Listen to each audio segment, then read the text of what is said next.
Let's try Okay. to, I don't know, tread new ground.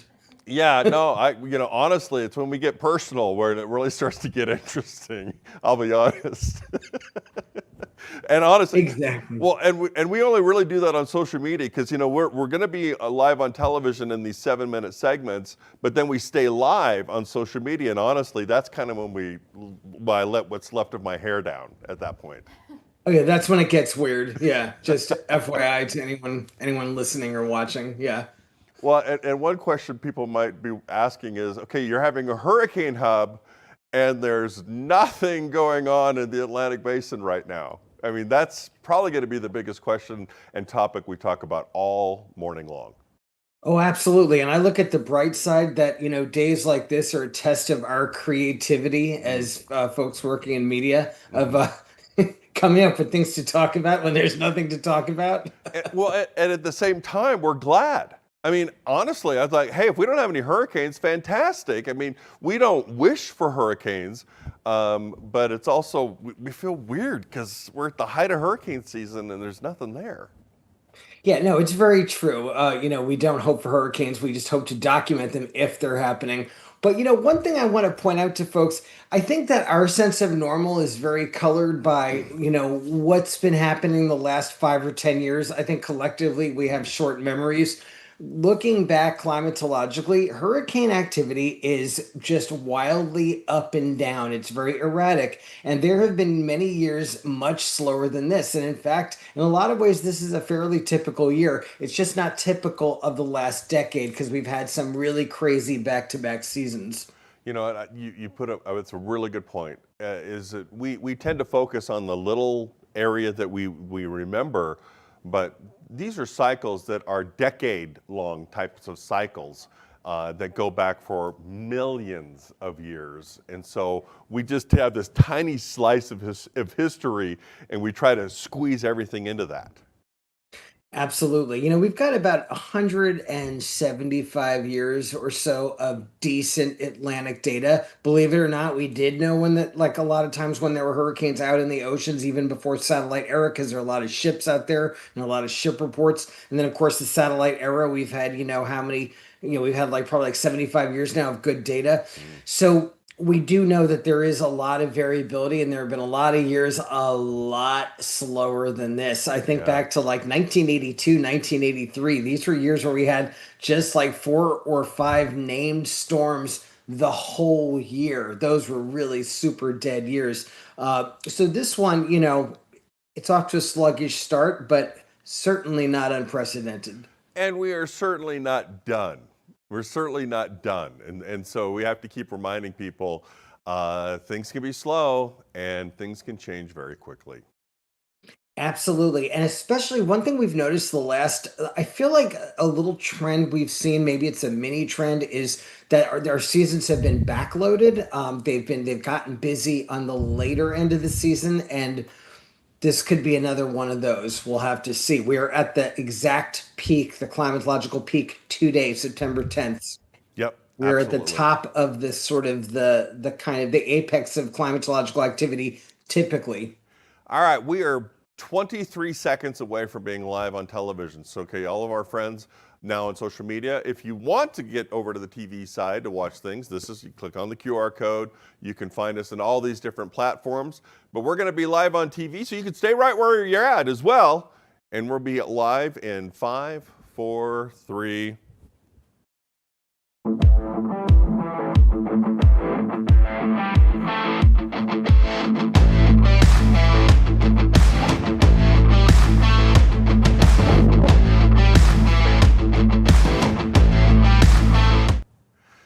You hear that music, that means it's time for Doctor and the Dude, and the Hurricane Hub is live.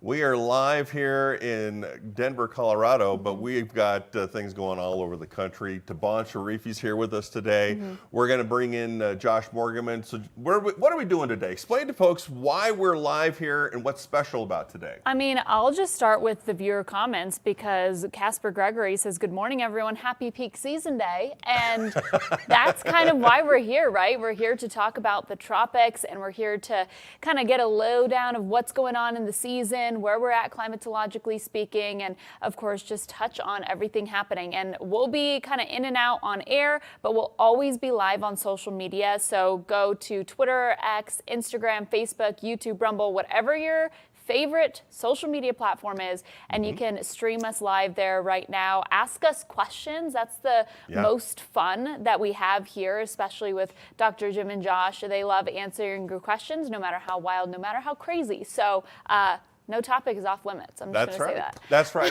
And we do have people monitoring all of these different things, and they send those questions in to us as well. So keep it going. Well, we just mentioned Josh. Let's bring in Josh Morgerman, our favorite hurricane hunter. Josh, how are you doing today at the peak of hurricane season? A little sluggish this morning, just about done with that first cup, the engines are starting to fire. Let's put it that way. The brain is starting to engage. Look, I know you very well, and it's not until you get to that second cup that things are really going. So it came the next break, bring that one down, get onto that second cup, and we get going. Okay, so let's talk. I mean, the elephant in the room is the fact that we don't have anything going on in the Atlantic, at least at this moment. Exactly. And it does feel like we're off to a sluggish start with the season. And if it does feel that way to you, you're right, actually, because if we look at the numbers, we are a little below normal. I look at basically there are two ways to measure how busy the season has been compared to what is normal. One is just based on the number of named storms. Right now, we're up to 6. Typically, by now, we should be up to around 8. So we're a little behind normal there. And the other way is assessing what's called the ACE number, which is the accumulated cyclone energy, which is a sort of a number that's a function of how strong storms have been, how long they've lasted. And we are about 67. I just calculated this morning. We're at 67% of normal. So pretty slow. 2/3 of the normal activity is where we are right now. Now, that might seem slow, but it's nothing like the Western Pacific where they get typhoons. They are at 37%. They are having an unbelievably slow typhoon season in East Asia. So if you think it's slow here, it's even slower over there. And basically, the whole Northern Hemisphere is just having a quiet tropical cyclone season. And we're not complaining. We are not complaining about that. Hey, Josh, I believe we have our first question already. Yeah, let's take this from Devin Williams on Facebook. Want to talk about, I don't know where that comment went, so I don't know how to read it now. Okay, I have to keep reminding myself that September and October are the big months for hurricanes, and it's felt so slow. So let's talk, I mean, both of you have had a lot of experience over the years. So kind of compare how things are feeling like for you guys right now compared to past seasons, if you're even able to really do that. Let me start. First of all, I love it when we have a slow season. I mean, seriously, we're happy to not have storms, but I also feel very strange. I feel anxious, maybe. It's because it's strange. You're just waiting for something to happen. You know that something will happen. So I'm just kind of in that weird kind of place at this moment. Josh, what about you? Well, I just think that we all need to be sort of vigilant and keep our guards up, because one thing I've noticed in recent seasons is for some reason it seems like a little mini trend or something where we've had some backloaded seasons, meaning they started slow and ended with a bang. Last year was very busy on the second half of the season, and then go back to 2022, just 3 years. That was the year of Hurricane Ian, a generational storm for Florida's West Coast. We had no named storms in August of that year. So that was another year that really kind of started sluggishly. Is this going to be the continuation of that trend where the second half of the season things really get going? We'll see. But there's a very, very good chance. September is the peak month for hurricanes and for hurricane impacts in the United States. So we're not out of the woods. We are in the woods. And right this second, things look good. But the computer models are hinting that that might change. Yeah, exactly. As we look at the longer range models, it does appear that possibly in the Gulf of Mexico, we could start to see something developing there. One of the things too, we have about a minute and a half left of the segment. One of these, we're looking at so much dust still coming off of Africa. That's kind of a big wrench into the forecast.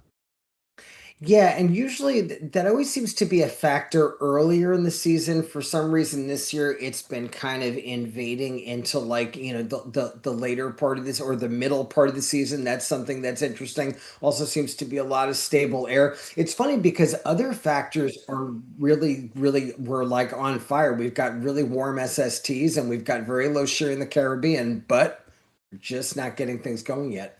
Yeah, not yet. That's the key. Hey, let's change gears for just a second here. Let's get an update on Viper with Carissa Kloss. What do you got for us, Carissa? I've got a big block of wood for us to knock on. Wow. You guys are talking all about how slow and how quiet. This is going to be me over here knocking on wood to make sure we don't jinx ourselves for that active second half. But want to give you an idea of what you're going to be walking out the door with this morning. We've got a coastal low, couple of showers could be sprinkling in the east, but we've got some strong storms in the heart of the country in the northwest with some tropping there. So stick with us. We'll talk more about that in just a few minutes. All right, thanks, Carissa. Yes, we will be checking in with her. Of course, click on over to our social media platforms where we will continue to be live through the next second. So stay with us. Yeah, stick with us.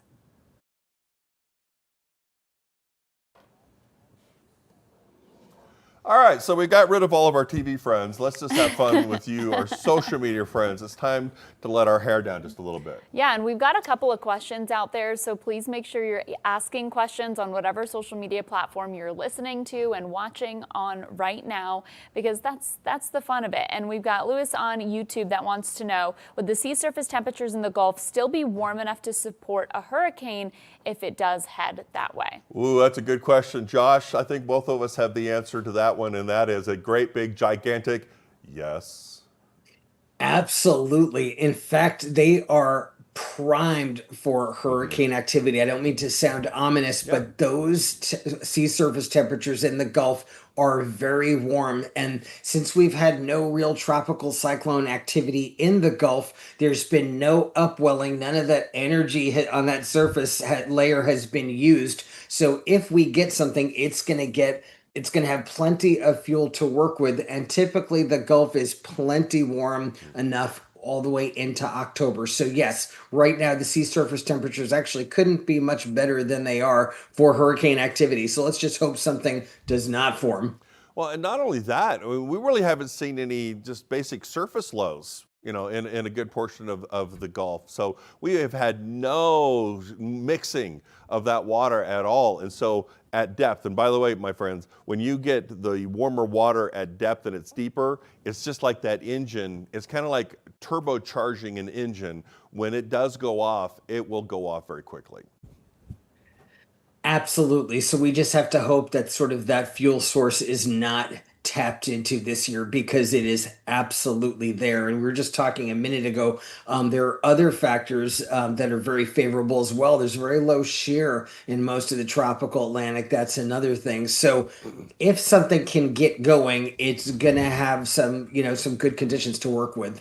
I believe we have another question, so let's get right to it. The questions are coming in from our social media platforms. Yeah, we've got a question from Gary on YouTube that wants to know, what was the last time a hurricane season didn't have a hurricane make landfall in the U.S.? Do you guys have that answer off the top of your head? Anytime it comes to historical things about hurricanes, I always give it to Josh. He's the man.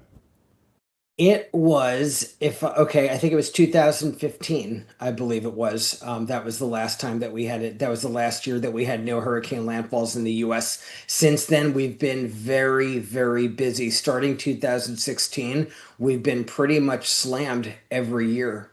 And what's really interesting too is that from 2015 and before, there was actually a period where there was not a whole lot of activity as far as hurricanes making landfall. Yeah, this just shows you how much hurricane activity seesaws. So we're in an historically active period for the United States. We've had so many devastating impacts. Started around 2016, 2017. We've been getting all these Category 4s. We even had a Category 5 hurricane in 2018, Michael in the Florida Panhandle. It's been almost unprecedented levels of activity. But as Dr. Jim was pointing out, the decade before was an incredible drought. From October 2005 to August 2017, the U.S. over that's a period of well over a decade. The U.S. did not have one major hurricane, and that was a record as well. In terms of the records that we do have, which go back to 1851, good solid records. That was by far the longest that we went without a major hurricane category 3 or higher. So we went from record slow to record busy. And you know what? That in itself is normal. That's how hurricanes are. They're very bipolar. Yeah, and a lot of times when we consider hurricane season, we really only remember the last year, last couple of years, and we tend to forget, what's normal. And what's normal is honestly just about anything, having quiet periods, having very active periods. And so you really have to just sort of always be watching and see what happens. Absolutely. I remember being a very young, like sort of weather nerd in elementary school, and like sort of seasons like 1982, 1983, where we had only 4 or 5 named storms a year. Those were very dead years. Those were some historic El Nino years where very little happened. Of course, we did have Hurricane Alicia in 1983, which smashed the Galveston, Houston area. But except for that, man, those were some dead years. So historically, we're outside of normal, but not too abnormal. Yeah, no, that's a good way of putting it. All right, let's get a quick check of radar right now because we do have things that are happening around the country. So let's go back over to meteorologist Carissa Kloss. Carissa, what you got going? Not a whole lot. Honestly, we're talking about the quiet Atlantic. It's pretty quiet in the U.S. as well. We've got a pattern right now with a blocking pattern. You might have heard us talk a lot about that before. We've got a trough of low pressure in the western U.S., and that's keeping things very stormy up into the northwest. Then we've got a ridge kind of hanging out across the south central U.S. and some stronger storms riding around those ridge riders that we see during the summer and this time of year. And then we've got some activity with the trough up to the north, and that is going to give us a chance at some storminess a little bit farther to the north where we've seen it through the upper Midwest. Not a whole lot going on in the northeast. We do have some moisture along the Atlantic coast and possibly the potential for a small coastal low to just skirt some of the very coastal areas with a few showers, but overall that doesn't look to be too big of a problem. If you're walking out the door this morning in the Panhandle region, things are drying out, but we'll see some more showers headed towards the I-35 corridor between Kansas and Oklahoma, so we'll keep an eye on that. But it looks like it should be a quiet start to the day, Jim and Taban. Hopefully it stays that way. Yeah, it certainly looks that way, at least for now. Okay, let's talk about the forecast for the year so far. And Josh, we love to talk about the seasonal forecast. You got the NOAA forecast, we got the Colorado State University forecast. Where are we at? How are we doing? We're definitely a little behind right now, and in order to hit those forecasts, we're going to have to have a pretty sort of backloaded season, and we are just climatologically behind normal. I was saying just a little while ago, if we look at the ACE number, the accumulated cyclone energy, which is a function of how long each storm lasts and how intense they are. We're at 67% of normal as of today. So we have some catching up to do because the official forecast from NOAA, from Colorado State University, and other reputable agencies were indicating a busy season. Not crazy busy, but certainly a little more busy than usual. And right now we are quite a bit under. Well, and a lot of times with seasonal forecasting, they're looking at global weather patterns. They're looking at the sea surface temperatures, not just where the hurricanes happen, but in other places because of the flow of the oceans and the movement of the currents. The upper level winds are influenced by what's coming off of Africa. And so there's a lot of, I don't want to say the word guessing, but the guessing part is making educated guesses based on large trends that are actually world trends, and that's not an easy thing to do. Yeah, that's the thing. I think you hit the nail on the head there. All of the world weather it's like a one big puzzle. Like all the pieces kind of fit together, and what's happening in Africa and in East Asia affects what happens here, how all the pieces are working together. One thing that's weird about how all the pieces are working together, which is very unusual, It's not crazy to have a slow Atlantic hurricane season. What is a little weird is to, at the same time, have a slow Pacific hurricane season and Pacific typhoon season.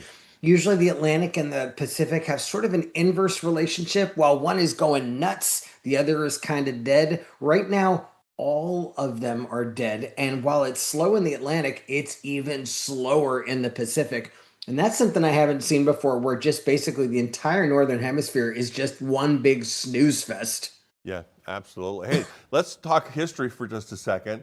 Back on September 8th, 1900, the worst weather disaster in the United States happened. And here's a picture of kind of a today versus what was happening back then. Of course, I'm talking about the great hurricane that hit Galveston in 1900. And you also know quite a bit about this storm as well.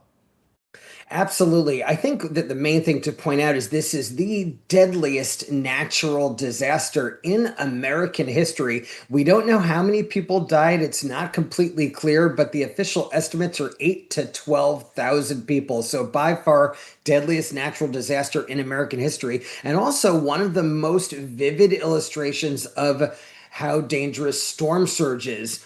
This big hurricane, a big category 4, just smashed the Galveston area. At the time, it was a very busy and very, very wealthy port city. A lot of it went underwater. And, back then they didn't have satellites and things, so they didn't know a big hurricane was coming. And that storm surge swept a lot of the island and the city, and that's what caused all the deaths. So it started last century with a stark reminder of, the importance of getting to high ground when a hurricane is coming, because storm surge is one of the deadliest aspects of hurricanes, as illustrated by that Galveston hurricane. And also the fact that this storm changed really the history of what was going to develop in Texas, because Galveston kind of never really recovered after the storm, because everyone decided to build Houston instead. So they moved inland just a little bit. And now, of course, it's a beach town, but it certainly isn't the port that it used to be. Yeah, but it's incredible. A lot of its grandeur is still there. I actually did not know this until I visited Galveston and did sort of an historical walk, but it was one of the wealthiest cities in the United States, and the evidence is everywhere. The whole city was not wiped out in the hurricane. A lot of it survived, and the size of these mansions in the city, these old Victorian houses. I mean, it's an incredible city with really, really just cool history, cool architecture. 125 years later, I'm happy to say it's doing very well. It's a great town, and it also has a seawall which does a lot to protect it in ways that there was no protection back 125 years ago. Yes, it does. Yeah, It's a great story. Hey, Carissa, let's talk about some weather and wellness right now and putting those things together, because they do go together. Yeah, going from tropical impacts to how you might be impacted when you walk out the door in California. We've seen a lot of wildfire smoke. That's another one of our top weather stories we're going to be talking about throughout the next half hour. But we are seeing improvements. The Garnet fire is still burning, but we're seeing more of that smoke move out. But we want to make sure that everyone is prepared for wildfire season. And that's something we're going to talk a lot about. Taban and Jim, I know you guys are very well versed in wildfire safety, but for Preparedness Month, all of us have to be. Yeah, and he's the house that I'm going to if anything happens, because he's the most prepared person that I've ever met in my life. It's a sickness, but it's a good sickness to have, I guess. Hey, yeah, we're about to go back on live television here in just a few seconds. Yeah, we are, and be sure to send us your questions. Want to give a shout out to Amy Beth on Facebook saying, I don't have any questions, just wanted to thank each and every one of you for the hard work y'all are putting in, keeping everyone safe. That's really sweet, and we love to hear that. And thank you so much for watching. One thing I do want to talk about once we go on air is 91L. I think a lot of people have some questions on that, so maybe we'll talk a little bit more about that. We talked about the CSU forecast and NOAA, so be sure to follow us on air. Keep watching. All right, just stay right where you're at. We're going to be live on television and social media here in about 3 or 4 seconds.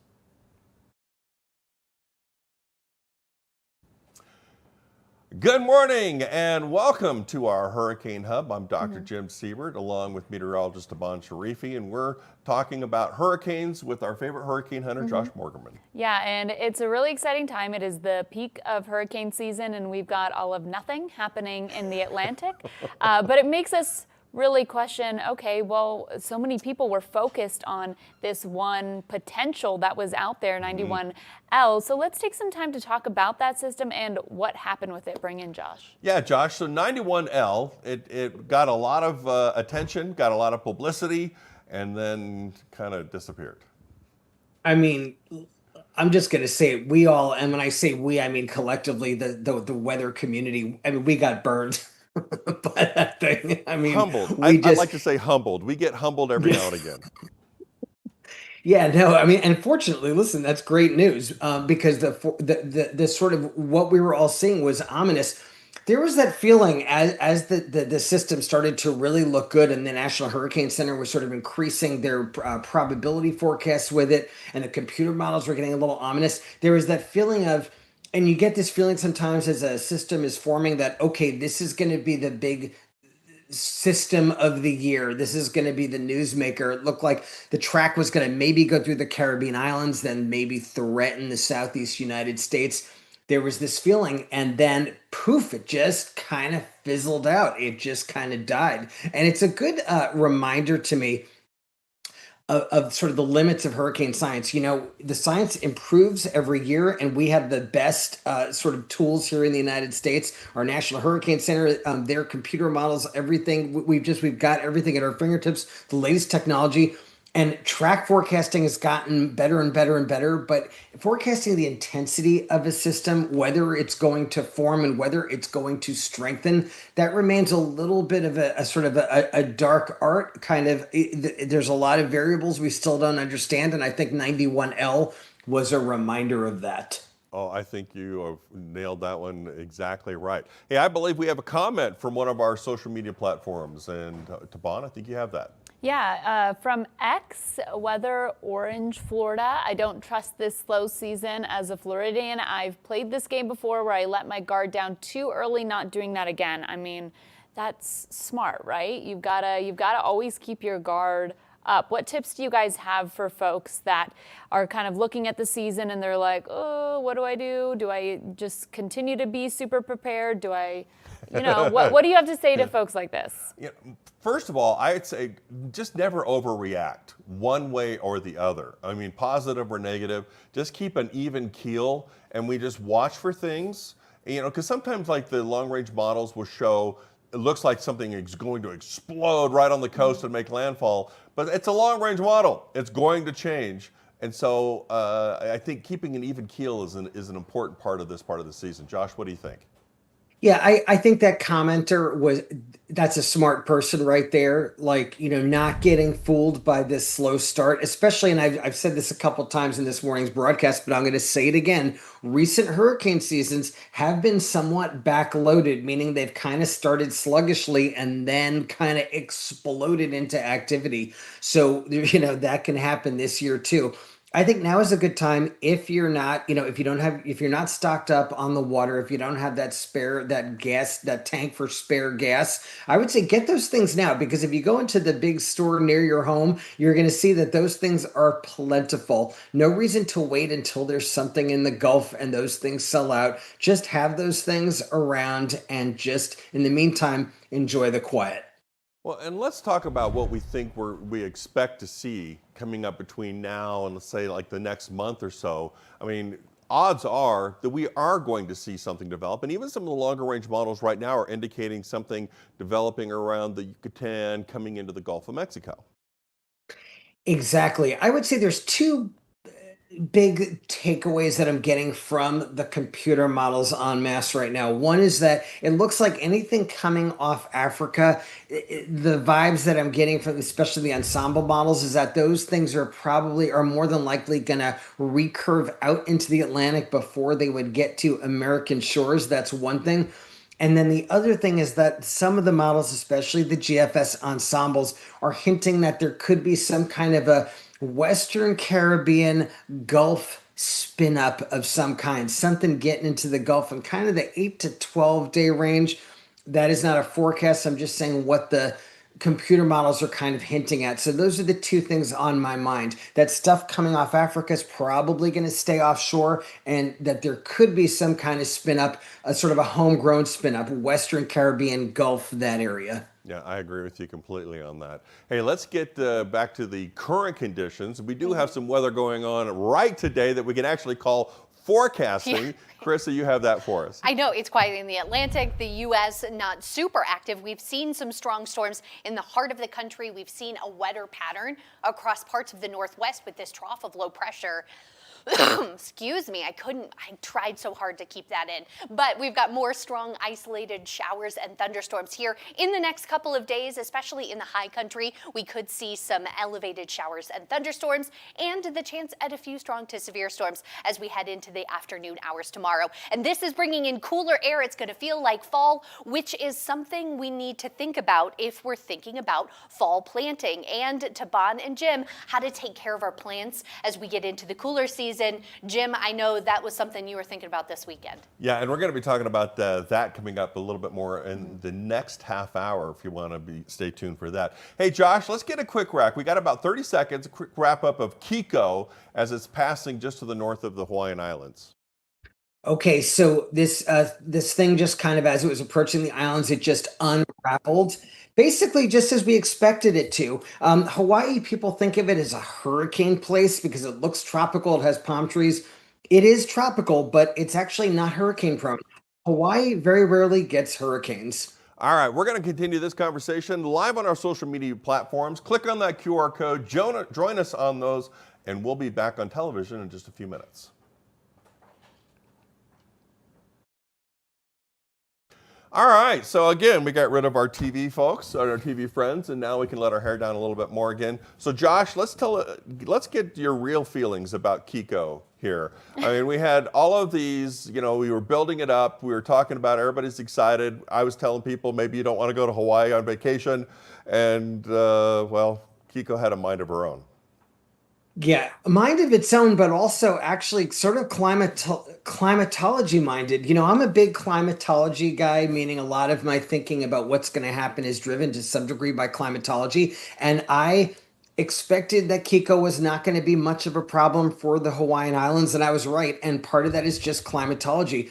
Hawaii, like I was saying before while we were still on air, is that Hawaii, people think of it as like a hurricane zone, because it's got palm trees and it's in the tropics.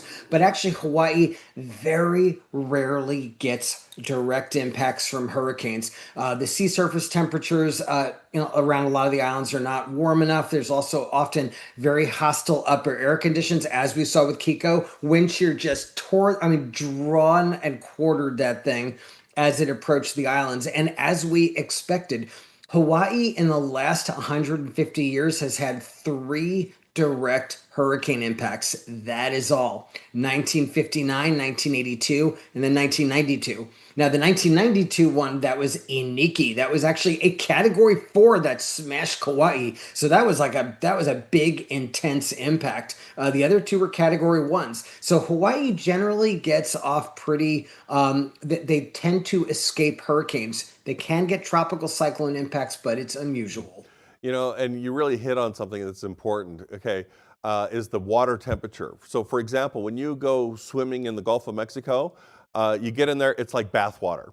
You get out to Hawaii, you jump in the water, it's cold, all right? It's not warm, as you would think that it was supposed to be. I mean, it's warmer than maybe Alaska, but it's cold comparatively speaking. Absolutely. I mean, it's something that you definitely notice, and you can, especially sort of to the east of the islands, if stuff is approaching from the east, it's going over some even colder waters. It starts to get a little warm as you get near the islands, but there's sort of a cold pocket east of the islands, which Kiko hit. That was part of the problem. The other thing was wind shear, just tore the storm apart. And it was really dramatic. You could see it on the satellite imagery. You could see the wind shear basically just tearing all of the thunderstorm activity away from the low level center, that low level swirl. I mean, it was pretty ugly. in terms of it was like someone put it in a blender, and that's of course good news for the Hawaiian Islands. Also, the center of it passed a little north. Now they are getting some dangerous riptides and heavy surf, so that is something to worry about. I don't want to make it seem like there Yeah. are no impacts, but no hurricane in Hawaii this week. Yeah, no, and I don't think anyone's really complaining about that too much either. But that's also another reason why, personally, I'm kind of a very large Earth process kind of guy. So I love to watch how the water currents, the ocean currents, the little saying, as the ocean flows, the wind blows. And so the currents, like for example, when you go swimming, if you try to go swimming off of the coast of California, you get in the water, it's really, really cold. Well, the reason it's cold because it's coming from the north, and that's the same kind of water that's heading out towards Hawaii.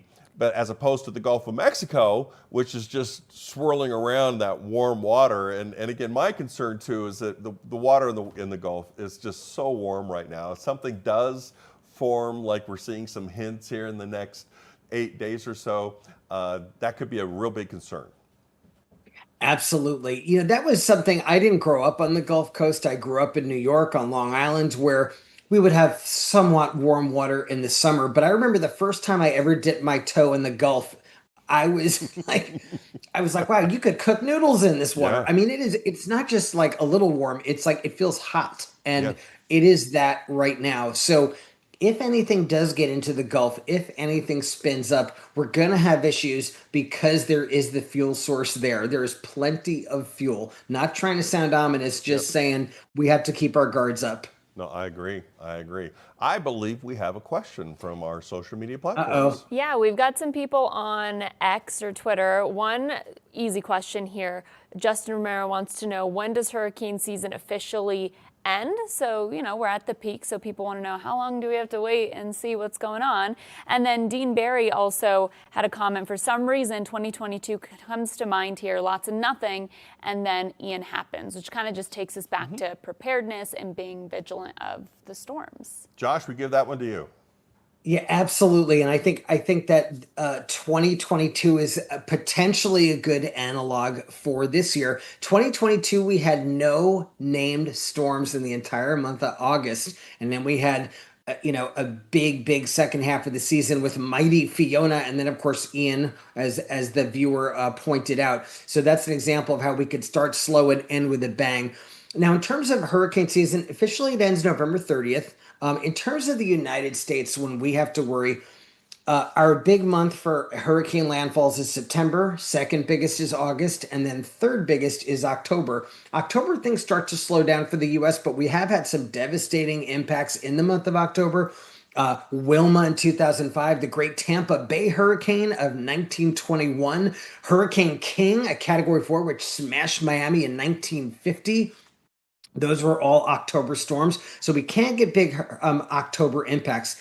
November, we're almost completely safe. There have been only a few November hurricane impacts in the United States on record. So by the beginning of November, we're almost out of the woods.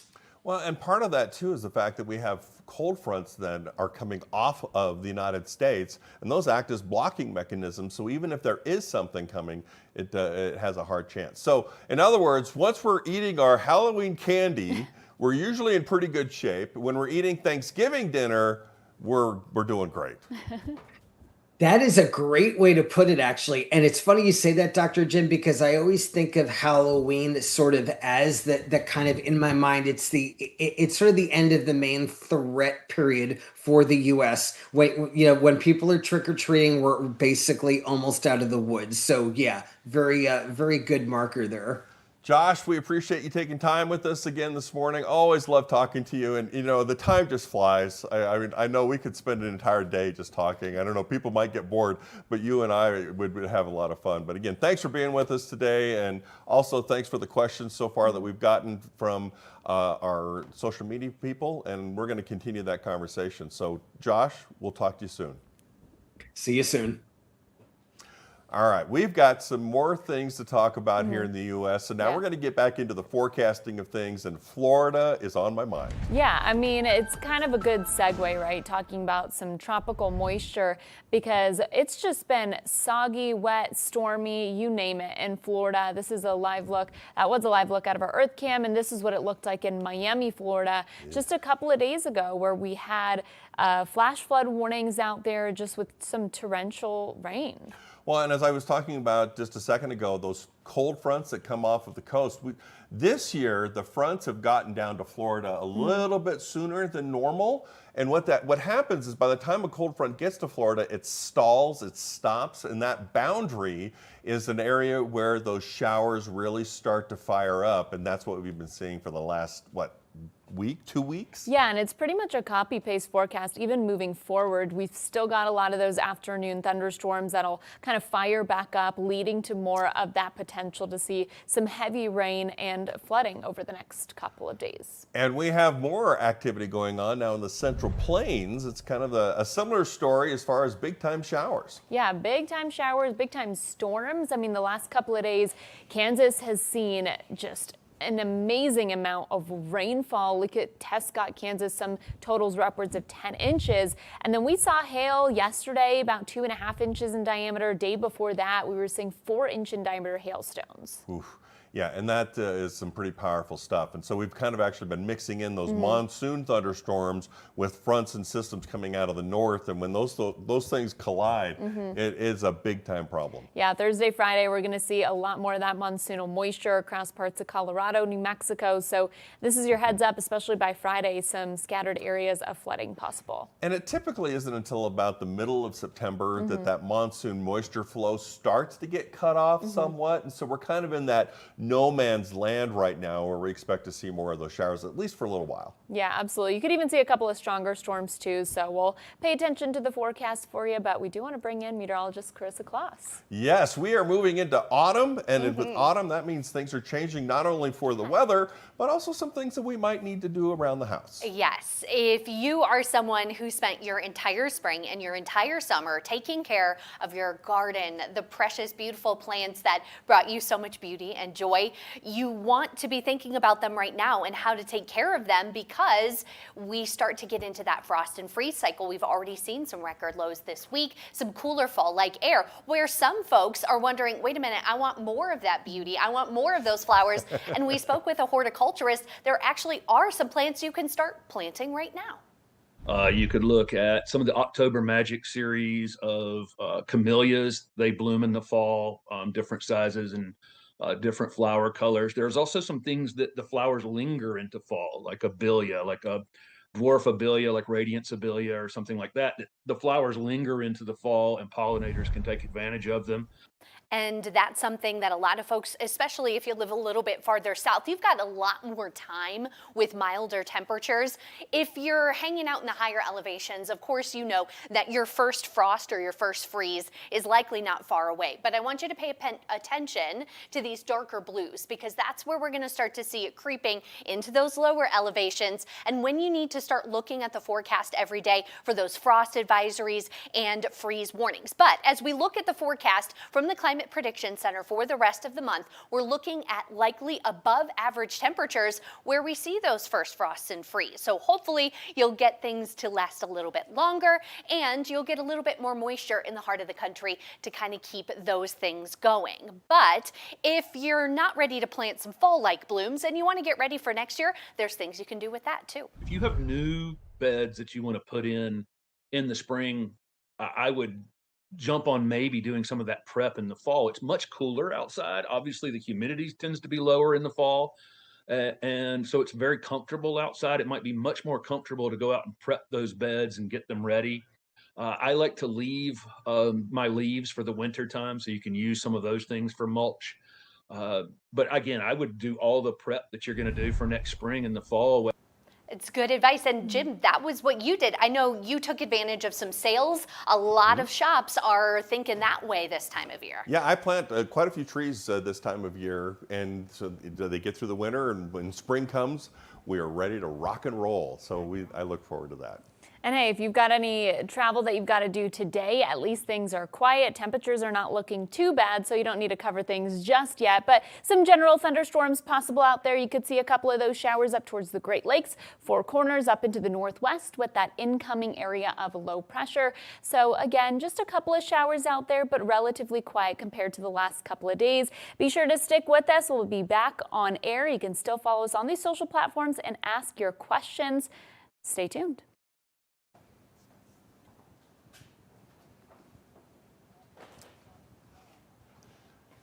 Good morning, everyone. Welcome to Weather Nation, and we are continuing our conversation on the forecasts that we've been talking about autumn. We've been talking about a little bit of the tropical weather, but also a big story right now actually has to do with more fires that have continued to go on in several areas around the country.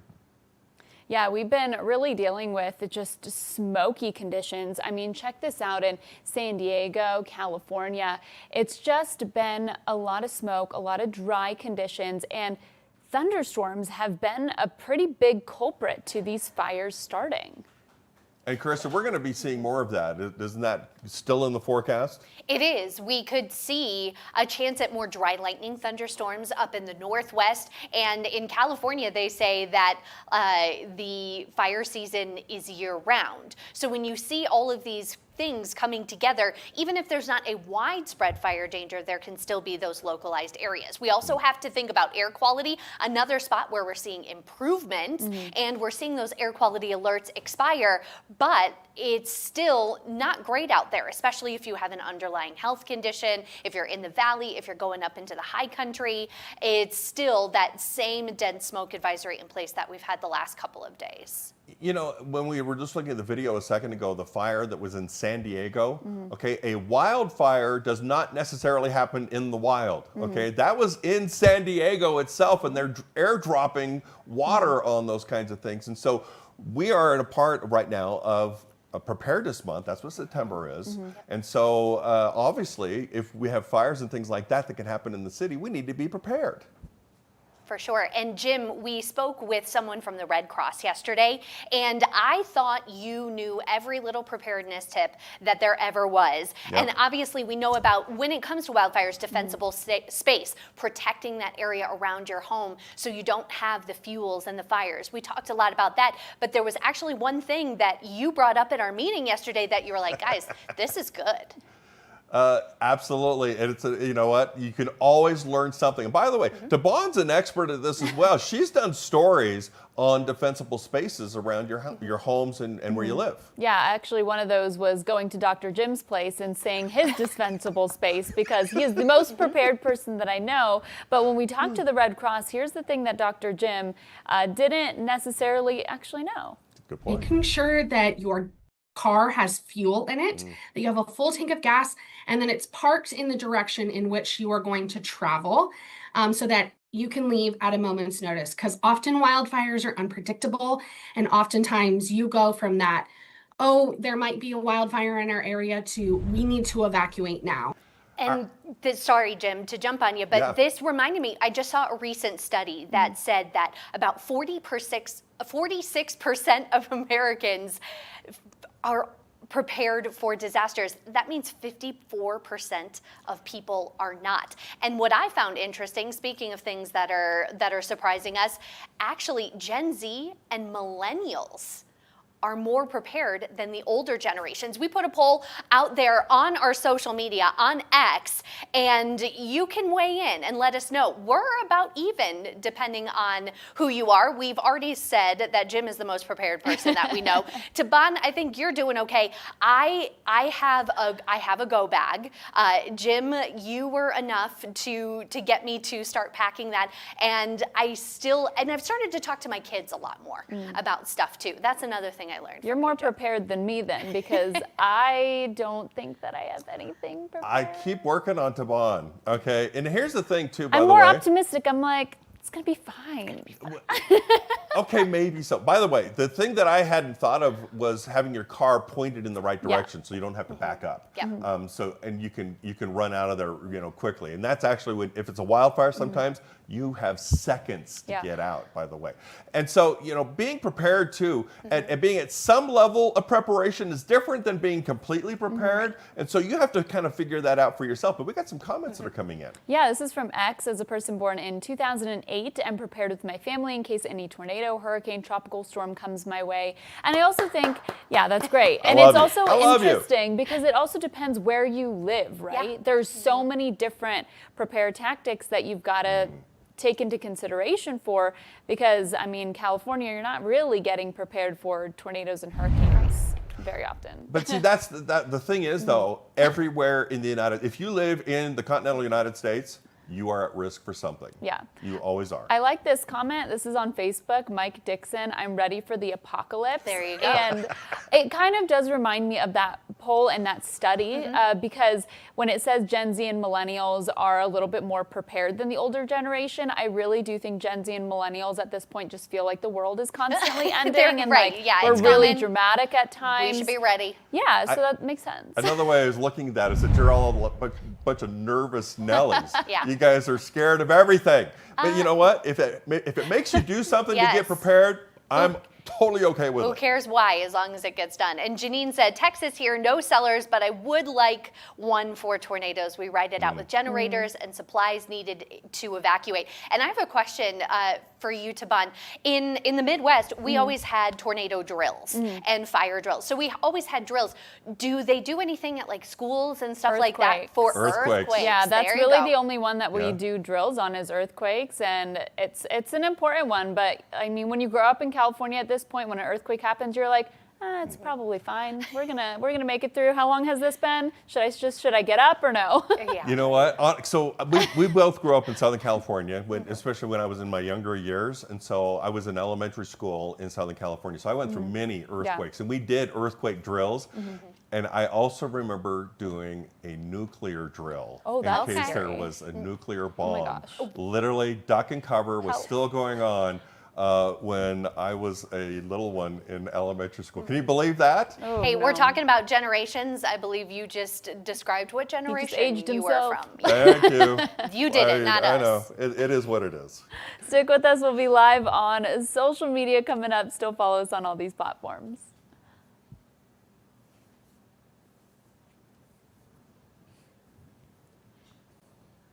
Sounds good. Thanks so much, everybody who's sticking around with us on social media. We've got still a few more things to talk about here. But first, we want to spotlight one of the most beautiful videos that we've seen in the town of Lebanon, Virginia.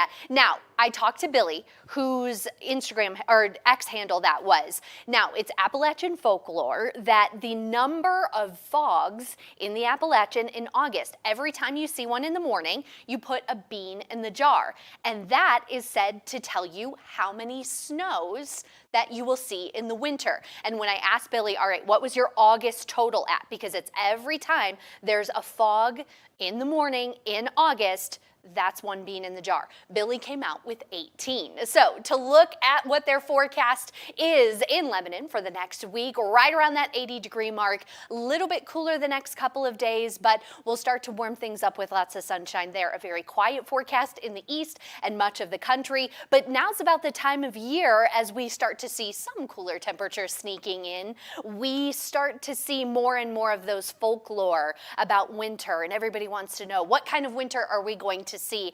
And in the Midwest, I don't feel like we had a lot of that folklore, guys, but I was curious if there was anything that in any of the places that you've lived that people latch on to try and figure out just what kind of winter we're going to see. I grew up in California, so I don't think I can answer You that don't have question. winter. That's right. That's right. If you want winter, you go up to the mountains. Yeah. I beg to differ, though. In California, as soon as it gets a little bit cool, everybody pulls out the parkas That's and true. they are really cold. Or, you know, every time it rains is a big deal. And Yeah, so what is that about? Because I know. What is Because- that It's a about? thing. because I moved to Colorado, and when it's like 35, 40, I'm like, oh yeah, it's cold. But if it's 65 or anything below 70 in California, I'm frozen, I'm freezing, I cannot do anything. I they will. freeze. This It's is the something hill. different. This is the hill I will stand on every year. I wait as long as possible to bring out a jacket or anything like that. You have to build up a tolerance. You have to get your body used to the cold. So that way, when it's like 15-degree below zero wind chills, you're in the parka and you're comfortable. And also too, for me, I have asthma and my daughter has asthma. And what I've found as I get older is I actually like a little bit of cool air because it's easier to breathe. And I've really started to enjoy, as long as I'm warm enough and covered up enough, I've started to settle into winter a little bit. So a little bit of a cooler temperature isn't the worst thing. But we do have a hot take. A From our hot social take on a media. cold temperature? Hot take on well, or possibly cold temperatures. Thomas Jones on Facebook weighed in and Oh, said 100%. September is the best month easily, and I will not hear 100%. any other argument Yeah. otherwise. September, October, and November are my favorite 3 months out of the year. One, because my birthday is this month. October is just fun because the colors and the pumpkin spice and everything around it. And nice. November has the best food because Thanksgiving. So Well, you know, I love September too, but now because you of know, my birthday. Yeah, that's, obviously. boy, that's the really, only holiday we celebrate here at WeatherNation. Yeah, of course.